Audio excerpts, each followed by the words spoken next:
2 years ago, I owed $58,000 in student loans. I was making $52,000 a year. On paper, that doesn't make sense. It still doesn't, if you look at it the way most people do. After taxes, healthcare, retirement contributions, rent, food, transportation, insurance, random emergencies that never announced themselves ahead of time, there wasn't much left. There wasn't some hidden surplus. There wasn't a secret pot of money I forgot to mention. There were months where the numbers barely lined up, and months where they didn't line up at all. And yet, 24 months later, the balance hit zero. Not reduced, not refinanced, eliminated. No inheritance showed up in the mail. No crypto coin went to the moon. No business suddenly exploded. No surprise, a six-figure job offer landed in my inbox. No rich uncle. No viral moment. No lucky break that makes the story easier to swallow. Just strategy, discipline, and what I now call financial audacity. But here's the part that matters, and it's the part most people skip past because it's uncomfortable. This wasn't really about money. It was about control. At the time, I didn't think of it that way. Back then, it felt like pressure, like background noise that never shut off, like carrying a weight you're so used to that you forget what it feels like to stand without it. The loans were always there, quietly dictating what was possible and what wasn't. Where I could live, what risks I couldn't take, how long I'd stay in jobs I didn't love, what responsible looked like, even when it didn't feel free. Every decision passed through the same filter. Can I afford this and still keep the loans from getting worse? That's a cage most people don't even realize they're in, because the bars are invisible. Society tells you it's normal. Everyone has debt. Everyone carries it. Just pay the minimum. Just manage it. Just accept that this is adulthood. And I believed that for a long time. I told myself the same stories everyone tells themselves. I'll deal with it later. My income will go up eventually. Inflation will make it smaller over time. This is just how the system works. It's not that bad. At least it's good debt. At least it's not credit cards. At least it's not something irresponsible. But deep down, there was a constant hum of anxiety.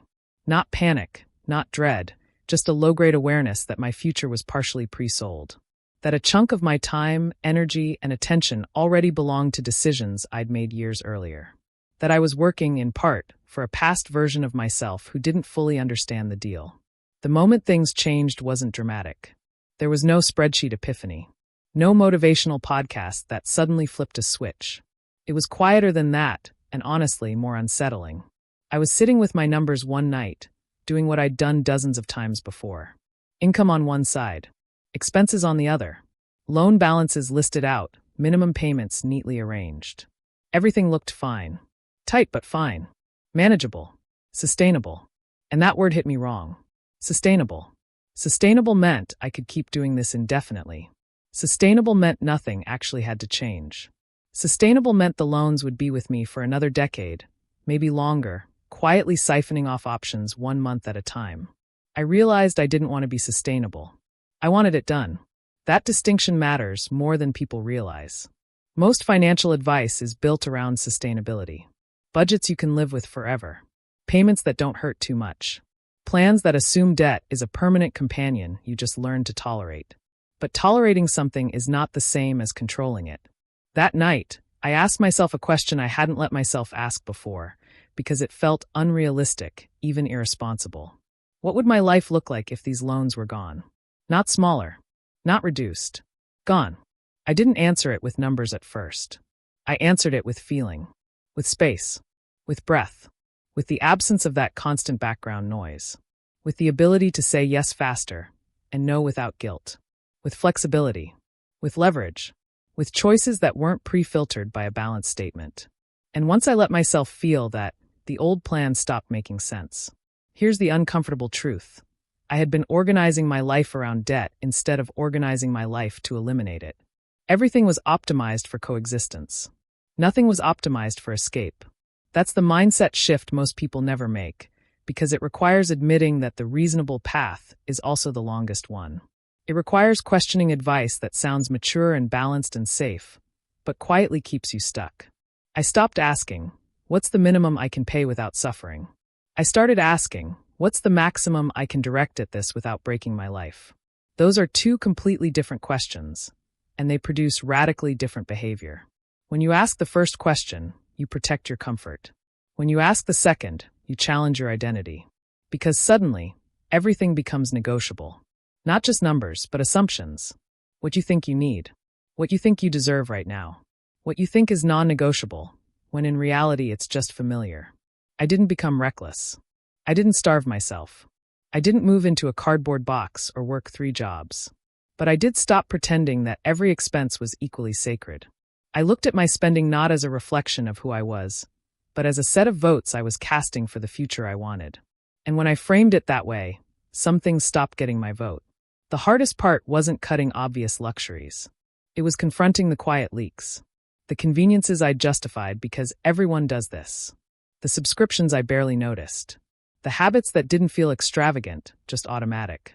The lifestyle choices that felt neutral, but added up to inertia. More than that, it was confronting the emotional side of money. The way of spending had become a pressure valve. A reward. A way to feel normal in a system that constantly tells you you're behind. I had to sit with discomfort on purpose. Not constantly, not dramatically, but consistently. I had to let it be a little annoying, a little inconvenient, a little boring. And that was harder than any math. Because discipline isn't heroic. It's repetitive. It's choosing the same boring option again and again, long after the initial motivation wears off. I'm not posting about it. It's not feeling inspired. It's just deciding that future freedom mattered more than present friction. At some point, something unexpected happened. The balance started moving faster than I thought it would. Not because my income suddenly jumped, but because my attention changed. Every extra dollar had a job. Every decision had context. The loan stopped being an abstract problem and became an active opponent. Something I was engaged with daily, not avoiding. I tracked progress obsessively at first, not out of anxiety, but out of momentum. Watching the number drop was reinforcing. It turned sacrifice into feedback. It made the effort feel real. And with every chunk that disappeared, something else grew: confidence. Not the loud kind. The quiet kind. The kind that comes from keeping promises to yourself. The kind that makes you trust your own decisions again. The kind that bleeds into other areas of your life without you realizing it. I started to notice how much mental energy the debt had been taking. How many micro-decisions it influenced. How often it had been the silent reason behind hesitation. As the balance shrank, that weight lifted incrementally. Not all at once, but enough to feel the difference. Enough to realize that money stress isn't just about money. It's about bandwidth. And here's the thing no one tells you. Paying off debt aggressively doesn't make your world smaller. It temporarily makes it narrower, so it can become wider later. Most people are unwilling to accept that trade. They want expansion now and later, and end up with neither. They stretch themselves thin across too many priorities and wonder why nothing moves. I chose compression. I chose focus. I chose to make one problem smaller instead of trying to make everything comfortable at the same time. There were moments of doubt. Plenty of them. Moments where the old logic crept back in. You could slow down. You could ease off. You're doing better than most. This is good enough. But better than most is a dangerous benchmark if what you actually want is freedom. The final months weren't glamorous. They were almost anticlimactic. The number was small enough that it felt unreal, but still big enough to demand respect. I kept going, not because it was exciting, but because stopping made no sense. And then one day, I logged in and saw zero. No fireworks. No tears. Just stillness. A clean slate where a burden used to be. That's when it fully clicked. The most valuable thing I had gained wasn't extra money. It was optionality. It was the ability to decide without a creditor in the room. It was the confidence that if I set a hard goal and committed to it fully, I could follow through. That's why this story isn't about a clever hack or a perfect budget. It's about audacity.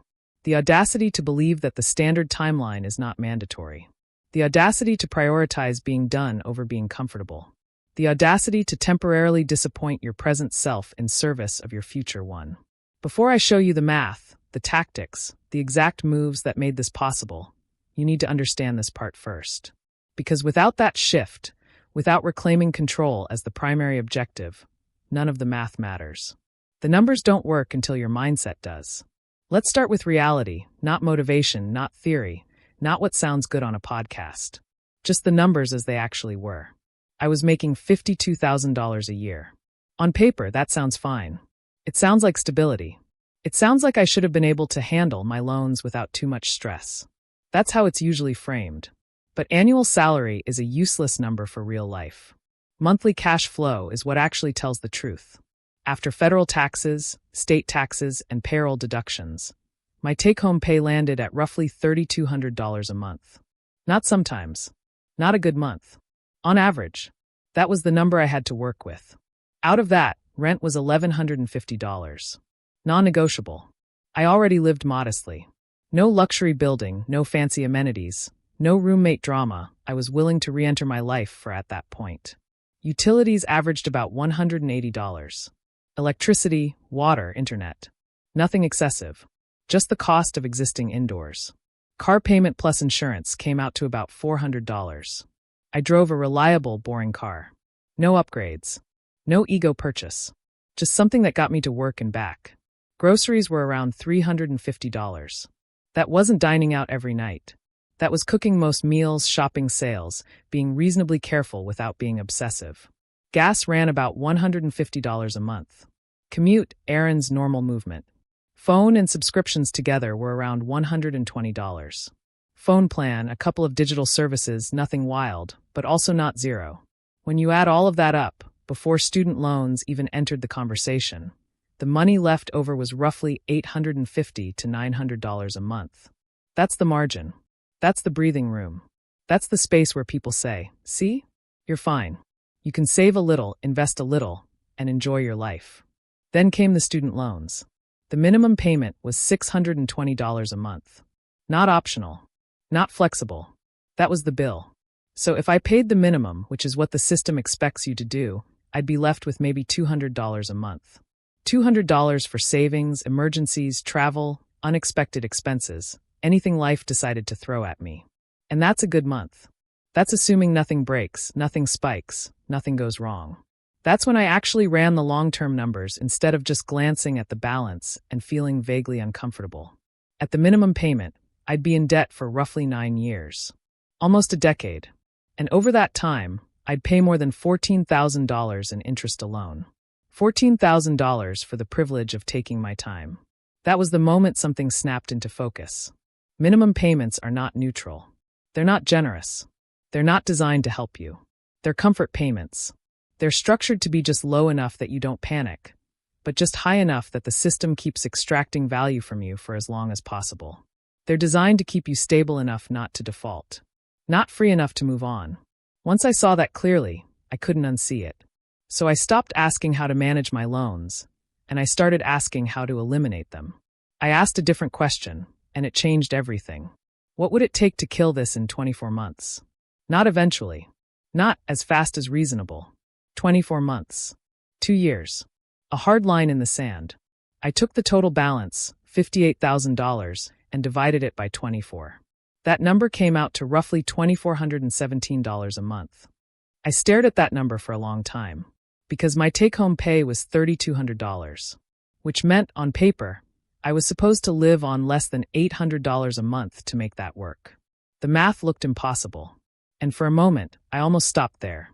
That's where most people stop. They see the number, decide it's unrealistic, and retreat back to the minimum payment plan feeling justified. But something about it bothered me. Because impossible, more often than not, just means uncomfortable. It means it violates the assumptions you're used to. It means it requires a change you haven't practiced yet. So instead of asking, can I do this? I asked a better question. Where can I find $1,500 more per month? That question assumes success. It assumes the goal is fixed and the variables can move. It forces creativity instead of resignation. And that's when the real work actually started. The first thing I did was stop pretending my budget was already optimized. Almost everyone thinks they're pretty good with money. Most people are wrong. Not because they're reckless, but because they've never looked at their spending with a specific, aggressive goal in mind. I audited everything. Not just the big obvious expenses, but the quiet ones. The ones that hide because they don't feel dramatic. I didn't ask, is this reasonable? I asked, does this directly help me get out of debt faster? That shift alone changed how things felt. I renegotiated where I could. Insurance rates, phone plan, internet. Anything with a contract or a recurring charge got questioned. Some changes were small, $20 here, $40 there, but those added up faster than I expected. I stripped subscriptions down to the bare minimum. Not forever, just for the mission. Entertainment became intentional instead of automatic. I tightened groceries further without turning food into punishment. Fewer impulse buys. More planning. Less waste. That shaved off more than I thought it would. Transportation got scrutinized. Trips got combined. Convenience driving got replaced with intentional driving. None of this was heroic. It was just deliberate. That may free up a few $100s a month. Helpful, but not enough. So I turned to income. Here's where a lot of people freeze because they think income growth means a new job, a promotion, or some massive leap. That's not always realistic in the short term. I wasn't in a position to double my salary, but I was in a position to add to it. I looked at my evenings and weekends not as free time, but as unused capacity. Not all of it. I still rested. I still lived. But some of it. I took on side work that didn't require starting a business or reinventing myself. Work that paid decently and fit into my existing skills. Nothing glamorous. Nothing I bragged about. I said yes to overtime when it was available. I took on extra shifts. I accepted that for a season, my life would be busier than I liked. Every extra dollar had one destination. The loans. That rule mattered. No splitting it. No treating it as bonus money. No upgrading lifestyle. If it came from extra effort, it went straight to debt. Slowly, the gap closed. Not instantly. Not painlessly. But month by month, the impossible number became merely difficult. Some months I hit the target. Some months I missed it slightly. But the trend mattered more than perfection. What surprised me was how quickly my perception adjusted. What felt extreme in month 1 felt normal by month 4. What felt restrictive started to feel purposeful. The loans stopped feeling like this abstract, immovable thing. They became a problem I was actively solving. And the balance responded. Every month, I watched the principal drop in meaningful chunks. Not pennies. Not symbolic progress. Real movement. That feedback loop was powerful. It turned effort into motivation instead of the other way around. The numbers didn't magically get easier. The sacrifice didn't disappear. But the clarity made it sustainable. I wasn't just being good with money. I was executing a plan with an end date. That's the difference most people never experience. They manage. They cope. They juggle. I attacked. And once that mindset locked in, the rest became execution. The real numbers didn't lie. They didn't care about excuses or intentions. They simply responded to consistency. And that's why this part matters so much. Because if you're waiting for the numbers to look easy before you act, you'll be waiting forever. The numbers don't get friendly at first. You get committed first.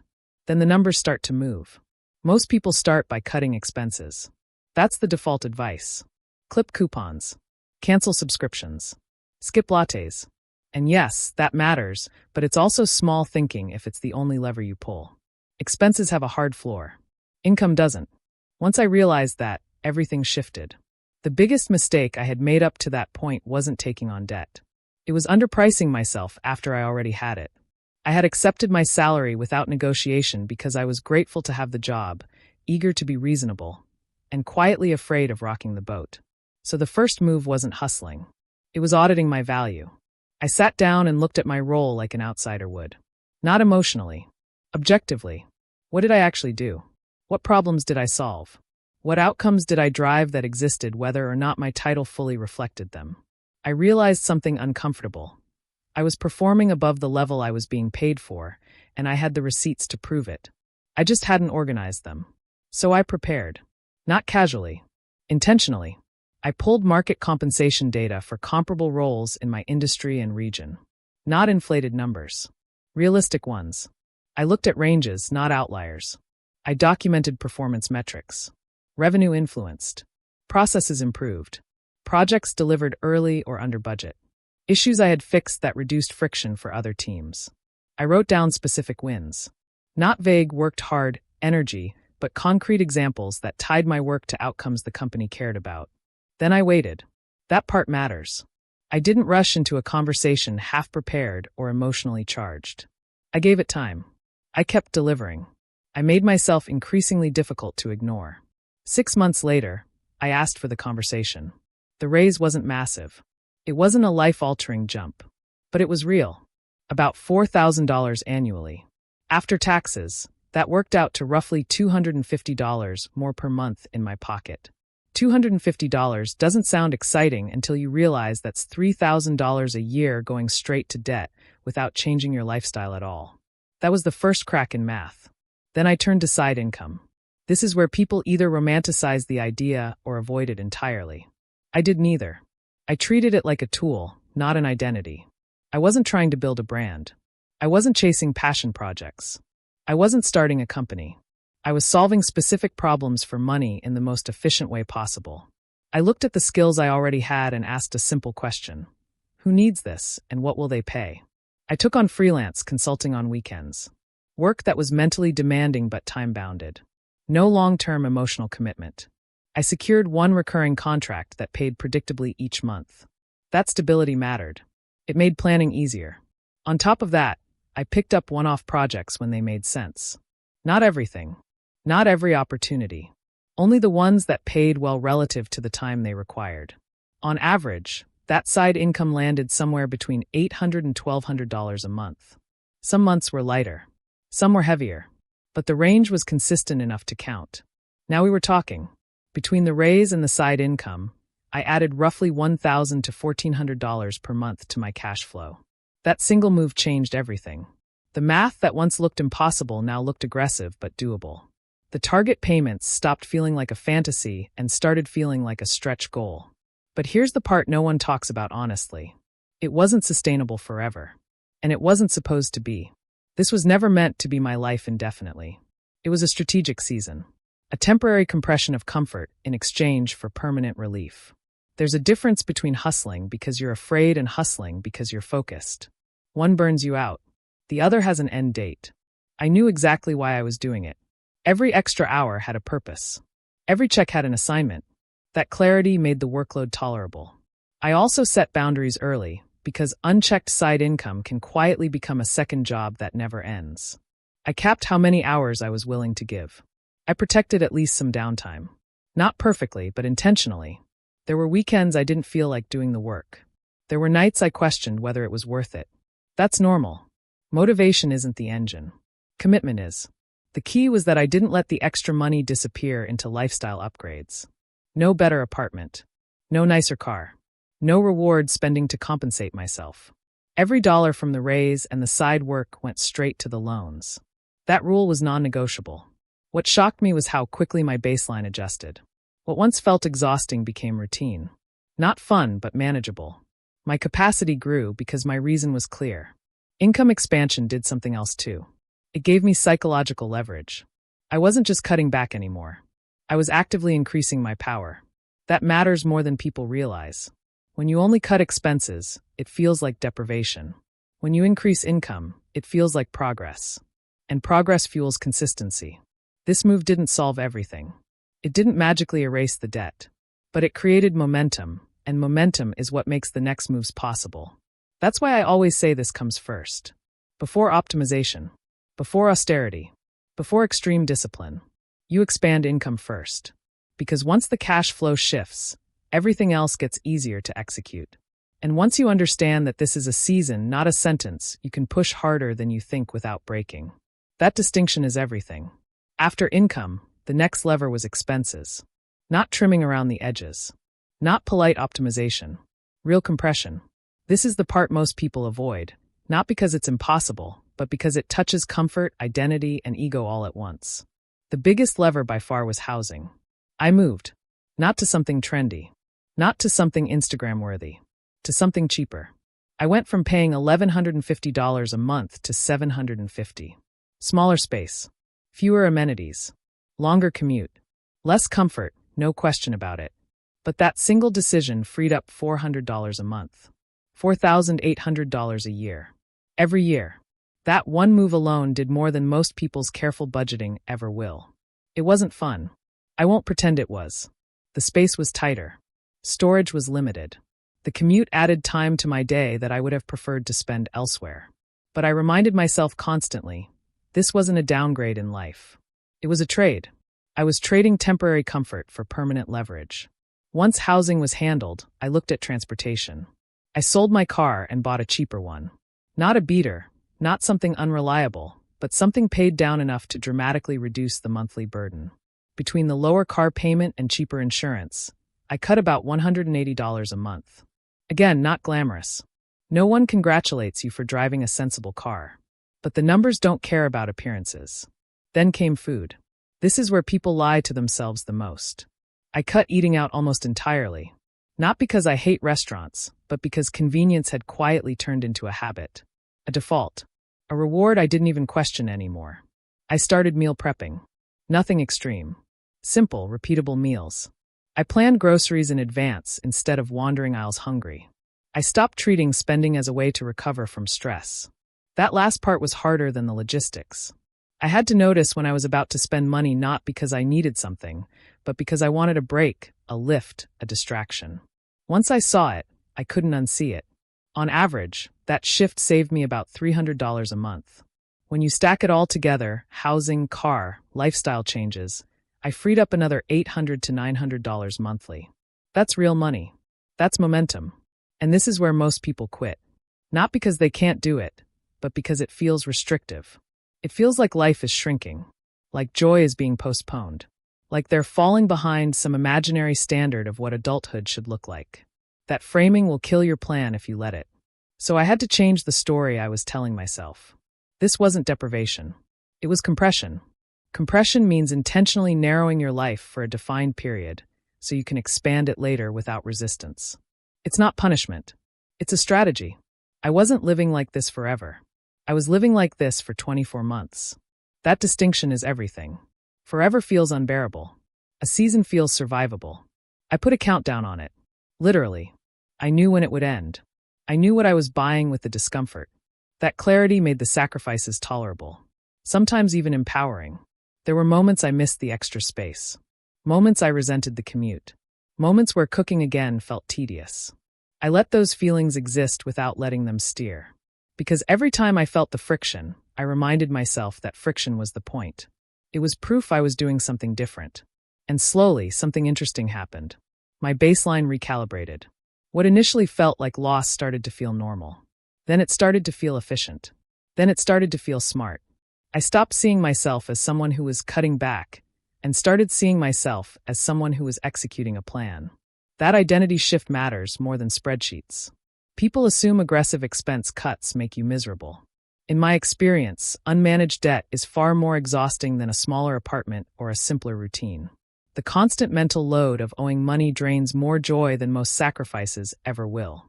As the months passed and the balance dropped, the trade-off became clearer. I wasn't just saving money. I was buying speed. Speed toward zero. Speed toward control. And once I framed it that way, the discomfort stopped feeling like loss and started feeling like progress. That's the secret most people miss. Expense compression only feels like punishment when it's open-ended, when it has no finish line. Give it an end date, give it a purpose, and it becomes a tool instead of a burden. That's how I got through it. Not by pretending it was easy, but by remembering it wasn't permanent.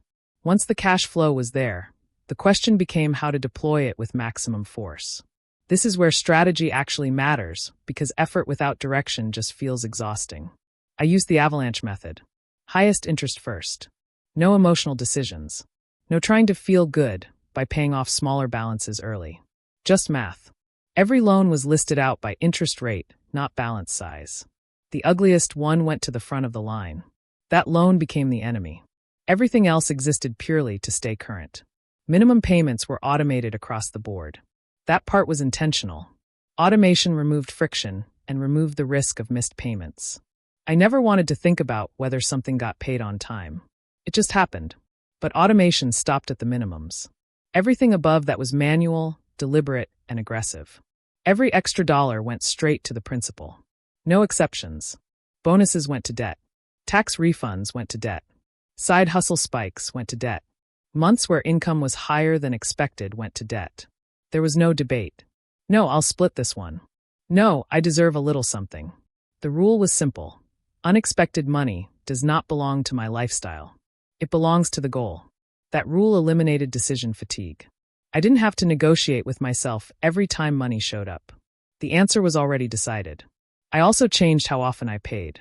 Instead of one monthly payment, I split payments bi-weekly. Half every 2 weeks. It seems small. It feels insignificant. But timing matters when interest is calculated daily. That shift alone slightly reduced total interest over time. Not dramatically. Not life-changing by itself. But it's stacked with everything else. That's something most people miss. Debt payoff isn't about one magic trick. It's about stacking small optimizations until they become undeniable. Every little advantage compounds when you give it enough repetitions. I also made sure extra payments were explicitly applied to principal. Not next month's payment. Not future interest. Principal.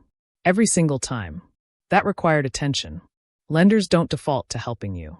You have to tell them exactly what to do with your money. And then there was tracking. This part was subtle, but it might have been the most powerful move of all. I tracked the balance weekly. Not monthly. Weekly. Most people only look at their debt when a statement comes out. Once a month. Sometimes less. That creates emotional distance. The problem stays abstract. Progress feels slow, even when it's happening. Weekly tracking changed that completely. Every 7 days, I looked at the number. Not obsessively. Not with panic. Just consistently. I watched the principal move. I saw the impact of extra payments almost immediately. I saw interest lose ground week by week instead of month by month. That visibility mattered. When progress is visible, effort feels rewarded. When effort feels rewarded, consistency becomes easier. Momentum isn't motivation. It's feedback. Weekly tracking turned debt payoff into an active process instead of a passive wait. It kept the goal top of mind without letting it become overwhelming. It also created accountability. If a week passed without progress, I would notice. Not with guilt, but with awareness. That awareness influenced decisions. Spending felt different when I knew I'd be checking the balance again in a few days. This wasn't about punishment. It was about alignment. Momentum creates consistency. Consistency kills debt. That sequence played out over and over again. There were stretches where progress felt fast, and stretches where it felt slow. But because I was watching it closely, I never lost the thread. I never drifted back into autopilot. Autopilot is how debt survives. Attention is how it dies. As balances dropped, something interesting happened psychologically. Each paid-off loan didn't just reduce the total. It increased my confidence in the system. The strategy was working. The proof was right there. That made it easier to keep going when things got boring. Because eventually, this process becomes boring. Not hard, just repetitive. That's where most people fail. Not at the start, but in the middle. When the novelty wears off and the finish line still feels far away. Weekly tracking bridged that gap. It shortened the feedback loop. It reminded me that even boring progress is still progress. The avalanche method also had another effect people don't talk about much. It trained patience. Paying off a high-interest loan with a large balance doesn't give you early wins. It gives you delayed gratification. You work hard for a long time before the payoff shows up in a dramatic way. That forced me to detach from needing constant validation. I had to trust the process even when the visible milestones were far apart. That skill carried over into everything else. Debt payoff isn't just a financial exercise. It's a behavioral one. It rewires how you respond to delay, effort, and discomfort. The system became almost mechanical. Income came in. Minimums went out automatically. Extra cash got manually deployed to the highest interest loan. Payments were split. Balance was tracked weekly. Repeat. Month after month. No drama. No constant reoptimization. No chasing hacks. Just execution. There were moments when I was tempted to slow down. When the balance got lower and life felt tight, the idea of easing off crossed my mind. But every time, I went back to the same question. What gets me to zero faster? That question cut through excuses instantly. Speed was the priority. Not comfort. Not flexible. Speed. Because speed shortens pain. Dragging debt out makes it feel easier in the short term, but harder in the long term. Compressing the timeline feels harder now, but ends sooner. I chose sooner. And as the balances dropped into the final stretch, the system didn't change. I didn't celebrate early. I didn't loosen rules. I didn't assume it was basically done. I kept treating every dollar the same way until the very end. That discipline mattered. Because debt has a way of surviving in the gaps. In the almost there phase. In the moments where attention fades. I didn't give it that chance. The strategy wasn't flashy. It wasn't clever. But it was relentless. And that's what worked. Not motivation. Not inspiration. Relentless, boring, visible progress. That's how the payments did their job. And that's how the balance eventually disappeared. The math part of this process is mechanical. Once you understand it, it doesn't change. Numbers behave the way numbers behave. You can automate them, optimize them, and let them run. Psychology is the real fight. That's the part that wears people down. Not because they're weak, but because it's constant. It doesn't show up all at once. It drips. While I was doing this, life around me kept moving. Friends took vacations. Real ones. Not weekend trips, but flights, hotels, photos that made everything look light and effortless. Friends bought new cars. Clean, quiet, comfortable cars that made my own choices feel very visible. Friends upgraded apartments. More space, better light, nicer neighborhoods. No one was doing anything wrong. They were just living their lives. And I was saying no, over and over again. That's harder than it sounds because discipline isn't loud. It doesn't announce itself. It just quietly opts out. There were months I was exhausted. Not physically wrecked, but mentally worn down. Tired of thinking about money. Tired of planning. Tired of being intentional all the time. There were months where I questioned the timeline. Where 2 years started to feel long instead of focused. Where the finish line felt distant even though I knew it existed. There were months where I wanted to slow down. Not quit. Just ease off. Let myself breathe a little. Stretch the plan. Be more balanced. That temptation never fully goes away. The hardest part of this entire process wasn't making the payments. It was not stopping. There's a psychological trap most people fall into, and it's subtle enough that they don't even realize it's happening. I think of it as progress complacency. Once you see improvement, your brain relaxes. The urgency drops. The threat feels smaller. You start telling yourself that you've proven you can do it, so it's okay to ease up now. That's when plans quietly die. Not in crisis. In comfort. I saw that trap early, and I refused to fall into it. Because I understood something that most people underestimate. Debt is quiet pressure. Even when it's not screaming, it's shaping your decisions. It influences what you say yes to and what you avoid. It narrows your tolerance for risk. It adds friction to every choice that involves money, time, or uncertainty. You don't notice it day to day because it becomes background noise. But it's always there. I didn't just want lower payments. I wanted freedom of movement, the ability to change jobs without panic, to take time off without calculation, to say no to things that didn't align without wondering how I'd cover the gap. That kind of freedom has a cost, and that cost is discomfort up front.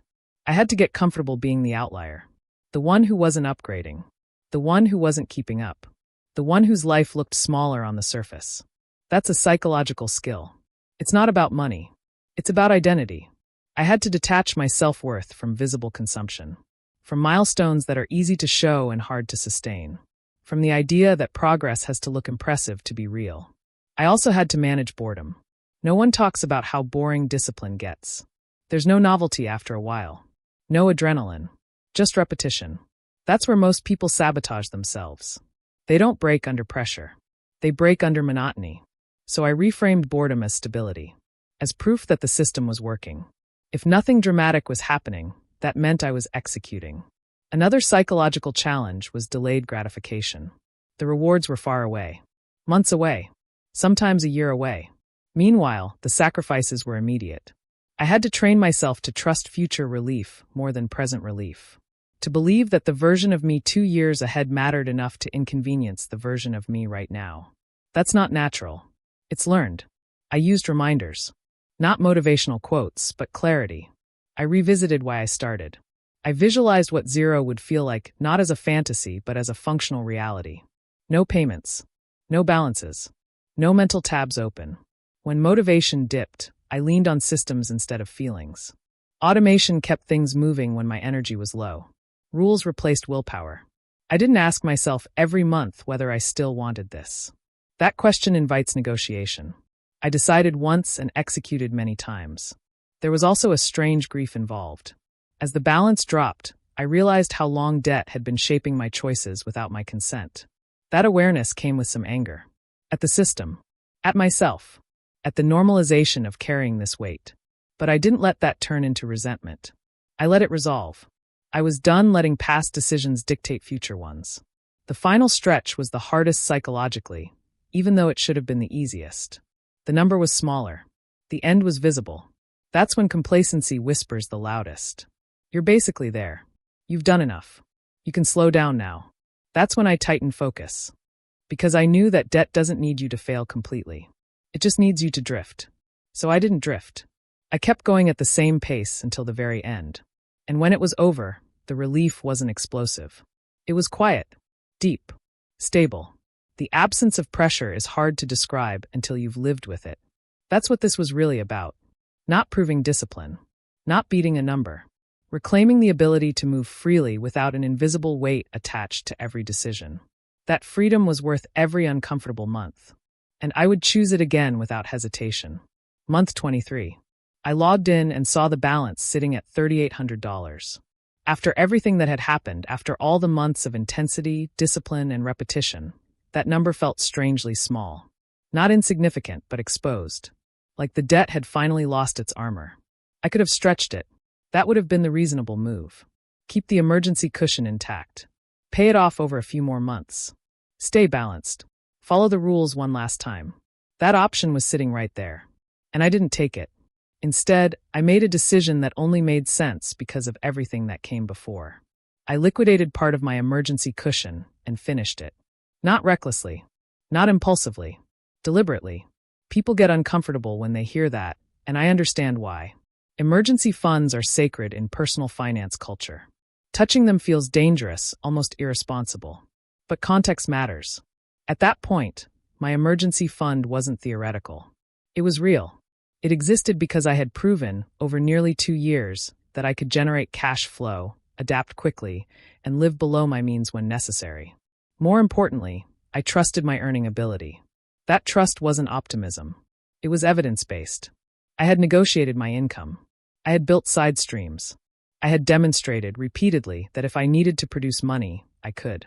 What I no longer trusted was the idea that keeping a balance, just in case, was safer than removing a guaranteed, recurring liability. Debt is an emergency that people normalize. It demands payment no matter what. It doesn't care about your circumstances. It doesn't pause because life gets hard. It just keeps pulling. I looked at the numbers again. I looked at my income. I looked at my expenses. I looked at my capacity. And I realized something simple. If an emergency happened, I would rather face it without debt than with it. So I pulled the trigger. I made the payment. And then I waited. When that final payment cleared, there weren't any fireworks. No dramatic music. No rush of adrenaline. No sudden sense that my life had transformed overnight. There was silence. A strange, unfamiliar quiet. Relief didn't come as excitement. It came as an absence. The absence of tension I had lived with for so long that I didn't fully recognize it until it was gone. There was lightness. Not happiness, exactly. Just less weight. There was clarity. I noticed it in small ways first. Logging into my bank account and not seeing upcoming loan payments. Opening my budgeting app and realizing entire categories were no longer needed. Doing the math in my head and realizing my paycheck was fully mine to allocate. I didn't feel rich. That's important. I didn't suddenly feel ahead. I didn't feel like I had won any game. I didn't feel superior or accomplished in a loud way. I felt unburdened. That's different. Rich implies abundance. Unburdened implies freedom of movement. One is about accumulation. The other is about removal. What surprised me most was how quickly my nervous system responded. My shoulders relaxed without me noticing. My thoughts stopped circling money as often. Decisions felt cleaner, less emotionally charged. The background noise was gone. That constant low-grade pressure that had shaped my choices for years just stopped. I realized how many decisions I had made with debt in the room. How often it had been a silent vote against risk, against rest, against change. Without it, the room felt bigger. Not because I suddenly had more money, but because I had fewer constraints. The next few days were oddly normal. I went to work. I cooked. I slept. Life didn't dramatically change on the surface. But internally, something had reset. For the first time in a long time, my future felt unscripted. There was no balance dictating how long I had to stay put. No timeline imposed by past decisions. No required payments locking me into a specific rhythm. That flexibility is hard to quantify until you experience it. I didn't rush to fill the space. I didn't immediately redirect the money into something flashy. I let the stillness exist. That felt important. Because for years, my money had been pre-allocated, spoken for, assigned before it ever arrived. Now it wasn't. That required a different kind of discipline. Not the discipline to sacrifice, but the discipline to choose intentionally. I rebuilt the emergency fund quickly because without the loan payment, cash accumulated faster than it ever had before. That reinforced the decision rather than undermining it. The math worked even better without the drag of interest. Looking back, that final month wasn't about money at all. It was about trust. Trust in myself. Trust in my ability to adapt. Trust that I didn't need debt as a safety net anymore. Finishing early wasn't about impatience. It was about closure. I didn't want to carry the story any longer than necessary. And when it was done, I didn't announce it. I didn't celebrate publicly. I didn't need external validation. The reward wasn't applause. It was peaceful.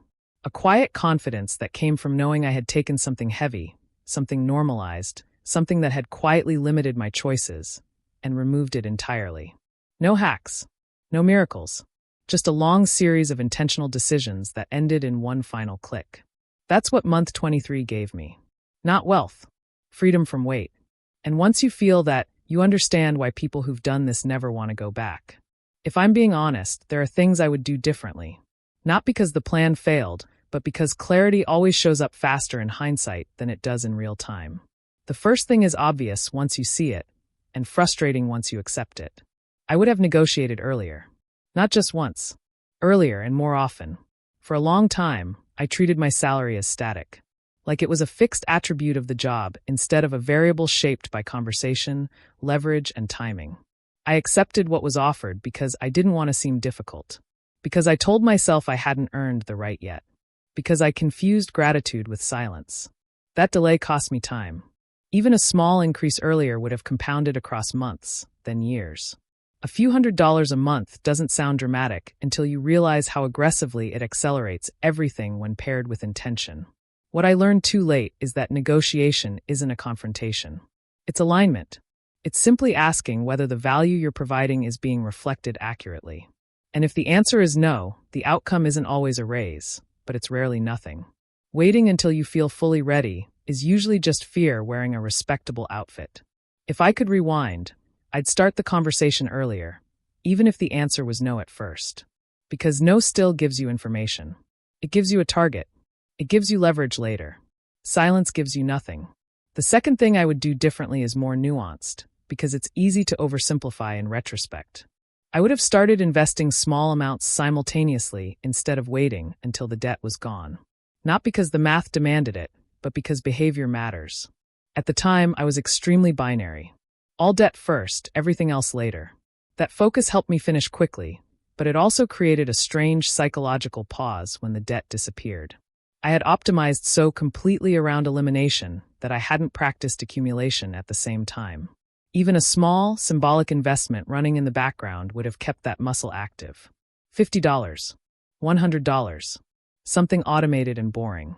Not enough to slow the debt payoff meaningfully, but enough to maintain continuity. Because here's the truth. Habits don't start when the conditions are perfect. They start when you practice them imperfectly. Waiting until debt is gone to invest assumes a clean transition that rarely feels as clean as you expect. Life doesn't pause. Your psychology doesn't reset overnight. If I were doing it again, I'd still prioritize debt aggressively, but I'd keep a tiny pipeline flowing into investing the whole time. Not for returns, but for identity. To reinforce the idea that I'm someone who builds while I dismantle. The third thing I would change is probably the most important. I would have built systems sooner instead of relying on motivation. At the beginning, motivation carried me. The urgency was fresh. The goal felt bold. The contrast between where I was and where I wanted to be was sharp enough to generate energy on its own. That doesn't last. Motivation is a terrible long-term fuel source. It's inconsistent, emotional, and reactive. It shows up when you least need it and disappears when you need it most. What actually carried me through the middle was systems, but I built them later than I should have. Automation, rules, defaults, constraints that removed choice. Every time I relied on, "I'll just be disciplined," I was gambling. Every time I relied on a system, I was guaranteeing execution. If I could do it again, I'd front-load that work. I'd automate earlier. I'd define rules faster. I'd remove decision points wherever possible. Because discipline is expensive. Systems are cheap. The fewer daily decisions you have to make, the less mental energy the process consumes. That matters over months and years. Now, here's the bigger lesson that sits above all of this. Aggression is useful. Obsession is dangerous. That line took me a while to understand, because when you're in the middle of a big goal, obsession often masquerades as commitment. They look similar on the surface. Both involve focus. Both involve sacrifice. Both can produce results in the short term. But the difference shows up in the cost. Aggression is directional. It has a purpose and a boundary. Obsession is compulsive. It bleeds into everything and doesn't know when to stop. There were moments during this process where I edged too close to obsession, where every decision was filtered exclusively through speed, where rest felt like weakness, where any deviation felt like failure. That mindset gets results, but it also narrows you in ways that aren't always healthy. Balance isn't about going slow. It's about sustainability. It's about knowing when intensity serves you and when it starts to erode the very freedom you're trying to build. If I were guiding someone else through this now, I'd emphasize that distinction much earlier. I'd encourage aggression in execution, but flexibility in identity. You are not your debt payoff timeline. You are not your balance. You are not failing if the plan bends slightly. What matters is trajectory, not perfection. The irony is that obsession often slows people down in the long run. Burnout leads to avoidance. Rigidity leads to rebellion. When the system feels like a cage, people look for an escape, even if the cage is self-built. Aggression, when paired with self-trust, feels different. It's firm but not fragile. It can adapt without collapsing. That's the version I aim for now. Looking back, I don't regret the intensity. It gave me momentum when I needed it most. But I also see where I could have been gentler without being slower. That's a lesson I carry forward into everything else. Money is a tool. Discipline is a tool.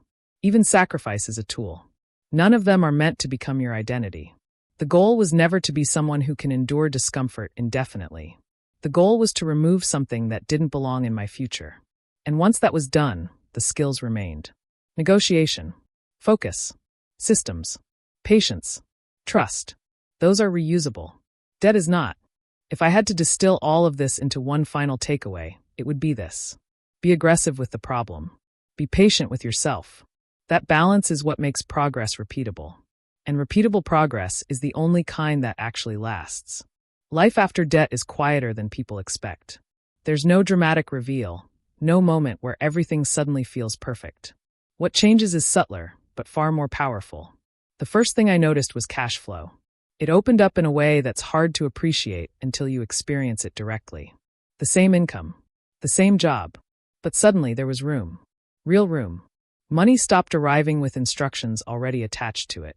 That monthly payment that had dominated my planning, roughly $2,400 at the peak of the strategy, was gone. Not reduced. Gone. And with it went the constant need to juggle. I didn't have to decide which category would take the hit this month. I didn't have to hope nothing unexpected happened before the next paycheck. The margin was finally wide enough to absorb normal life without friction. The second change followed naturally. Investment contributions increased. Not hypothetically. Automatically. I redirected that same monthly amount into investments. The exact dollars that used to go toward debt now went toward building instead of dismantling. That shift was surreal at first. Seeing the same number move in the opposite direction. Watching balances grow instead of shrink. What struck me was how fast it added up. When you're used to scraping together extra payments, investing thousands a month feels unreal. But the math works the same way. Consistency compounds. The difference is psychological. Paying debt feels like running uphill just to reach level ground. Investing feels like forward motion. Stress decreased in ways I didn't anticipate. I expected some relief, but I underestimated how much mental energy debt had been consuming.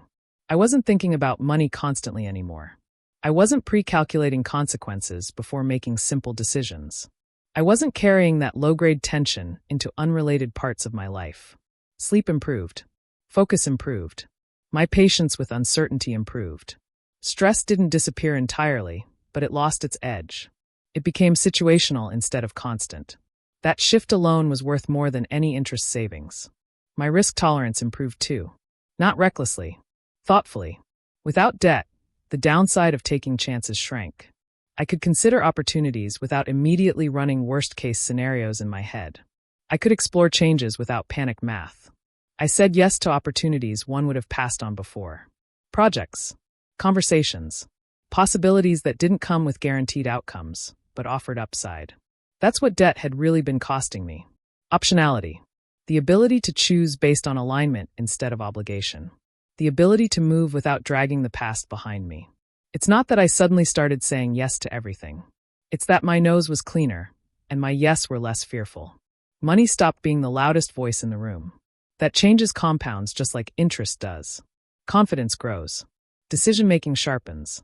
You trust yourself more because you're not constantly negotiating with constraints you didn't choose. And then there's the time horizon shift.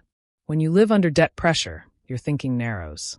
You optimize for survival, for short-term stability, for getting through the next few months. Once the pressure lifts, your vision extends. I started thinking in decades instead of weeks. That 2 years of intensity didn't just eliminate a balance. It bought me time. Time to let investments compound. Time to recover from mistakes.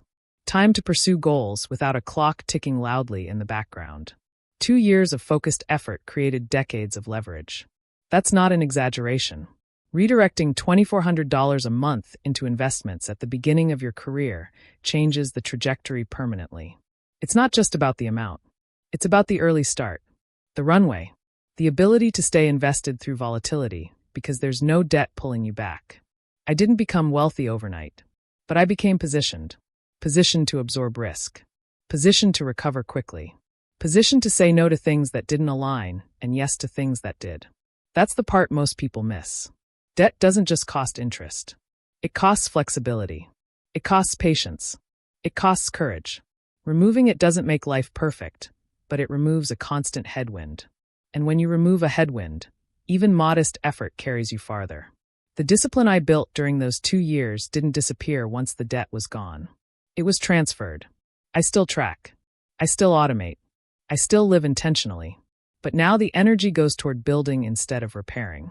That's a very different feeling.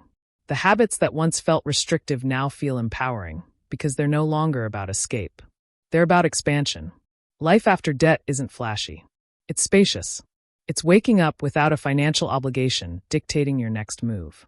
It's making decisions from a place of strength instead of scarcity. It's knowing that if something goes wrong, you have options. That's what freedom actually feels like. Not excess. Options. And once you experience that, it reframes everything. The sacrifices stop feeling like losses. They become the cost of entry to a different way of living. One where money supports your decisions instead of steering them. That's the real return on those 2 intense years. Not just a zero balance. A wider life. This was never about being extreme. From the outside, it can look that way. The compressed lifestyle. The aggressive payments. The intensity of the timeline. It's easy to label that as extreme and move on. Because if it's extreme, then it's optional. Then it doesn't apply to you. But that framing misses the point. This was about refusing to let income dictate the timeline. Most people accept a quiet assumption without ever questioning it, that their salary determines how long things must take. That if you make a certain amount, there's a corresponding pace you're supposed to move at. A certain speed that's considered reasonable, mature, realistic. That assumption is powerful and limiting. Your salary sets a baseline. It tells you where you're starting. It does not get to decide where you finish or how long it takes to get there. Most people never challenge that distinction. They organize their lives around what feels manageable at their current income, instead of asking what's possible with focus, trade-offs, and intention. That's why most people negotiate comfort. They negotiate payments that don't sting, timelines that don't disrupt their routines, plans that allow them to keep living exactly the way they are, just with a little less friction. Comfort is seductive because it feels responsible. Balanced. Adults. But comfort is expensive. It stretches timelines. It drags goals out. It turns temporary problems into long-term companions. Freedom, on the other hand, requires negotiation. And very few people are willing to negotiate for it. If you're watching this with debt hanging over you, here's the truth most people won't say out loud. You don't need luck. You don't need a 6-figure salary. You don't need perfect timing, perfect discipline, or a perfect plan. You don't need to become someone else. What you need is a defined window. An end date that isn't vague. Not someday. Not eventually. A real window that creates urgency and focus. You need a numbers-based plan. Not vibes. Not hope. Not motivation. Actual math. What comes in? What goes out?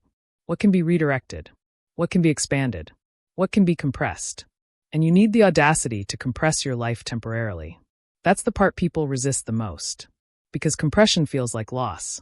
It feels like falling behind. It feels like saying no while everyone else is saying yes. But compression is not deprivation when it has a purpose and an end date. Compression is a strategic narrowing so that expansion later is effortless instead of forced. That's what financial audacity actually means. It's not recklessness. It's not punishment. It's not grinding for the sake of grinding. It's deciding your timeline instead of inheriting one. It's looking at math that feels tight and saying, I'm not negotiating with fear. I'm negotiating with reality. It's understanding that discomfort isn't a signal to stop. It's often a signal that you're doing something different enough to matter. I paid off $58,000 on a $52,000 salary. Not because I was special. Not because I had some secret advantage. Not because I loved sacrifice or had superhuman discipline. I did it because I was focused. Because I stopped trying to make everything feel easy at the same time. Because I treated debt like a temporary enemy instead of a permanent feature of my life. Because I chose speed over comfort, compression over coexistence, clarity over convenience. And because I trusted that future freedom was worth present friction. That's the part one want you to hear. This isn't about copying my exact numbers. Your situation will be different. Your income, your expenses, your obligations, your constraints, all different. But the principle is transferable. You get to choose how long something stays in your life. Most people don't realize that because no one ever tells them they're allowed to choose. They're told what's normal, what's typical, what's responsible. Rarely are they told what's possible. If you're ready to stop drifting and start deciding, this is where it begins. With honesty, with math, with a willingness to be temporarily uncomfortable for permanently better outcomes. This channel isn't about hype or shortcuts. It's about building plans that actually end things.